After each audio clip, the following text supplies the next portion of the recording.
Ambati Rambabu sir Bunny Arjun sir Pushpa 2 cinema గురించి press మీటింగ్లా ముచ్చట పెట్టిండు.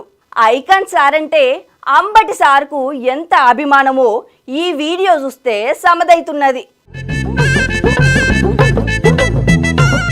అల్లు అర్జున్ గారి సినిమా మీద ఎంతమంది దుష్ప్రచారం చేసినా అది పార్ట్ 2 కదా. పుష్పాన్ని చూడకోకుండా ఎవడు ఆపలేడు. అక్కడ దాకా ఎందుకయ్యా?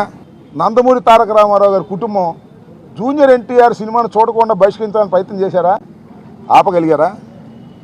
అట్లాగే ఇప్పుడు ఆయన పేరు అల్లు అర్జున్ గారి సినిమాని ఆపాలని ప్రయత్నం చేస్తే ప్రజలు చూడరు. బాగున్న సినిమా ఏదైనా చూస్తారు. అరే రాజబాబు హీరోగా యాక్ట్ చేసిన సినిమా బ్రహ్మాండంగా చూసామా మేము? సినిమా బాగుంటే ఎన్టీ రామారావు గారి సినిమాలు బాగోకపోతే ఫ్లాప్ అయినాయండి. ఏం చెప్తాం? సినిమా బాగుంటే ఎవరైనా చూస్తారు. అరచేతిని అడ్డుపెట్టి సూర్యకాంతిని ఆపలేరు. అదేవిధంగా ఇలాంటి ఎదవపోకళ్ళు పోయి సినిమాని ఆపలేరు అని మరొకసారి నిరూపించేటటువంటి కార్యక్రమం వస్తుంది. అల్లు అర్జున్ అయినా లేదా జూనియర్ ఎన్టీఆర్ అయినా లేకపోతే మరొకరైనా సినిమా బాగుంటే ఎవరైనా చూస్తారు, బాగోపోతే ఎవరు చూడరు. నాకు తెలిసి అందరూ ఉవ్విళ్ళూరుతున్నారు. పుష్ప 2 చూద్దాం, దానిలో ఎంత బ్రహ్మాండంగా ఉంటుందని అందరూ ఎదురు చూస్తున్నారు.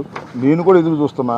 మరి థియేటర్లోకి వెళ్ళి చూడాలంటే ఇబ్బందిని నేను కూడా పుష్ప 2 ఎలా ఉంటుందో చూడాలని నాకు బాగా కోరికగా ఉంది. ఎందుకంటే చాలా అద్భుతంగా పార్ట్ 1 అద్భుతంగా ఉంది కదా, హాలీవుడ్ స్టైల్లో ఉంది కదా, అందరినీ తలదన్నే విధంగా వెళ్ళాడు కదా అల్లు అర్జును. అందువల్ల బాగా జలసిగా ఉంది కొంతమందికి. మీ జలసి వల్ల మీ కడుపులు పుచ్చిపోతాయి, గుర్తుపెట్టుకోండి.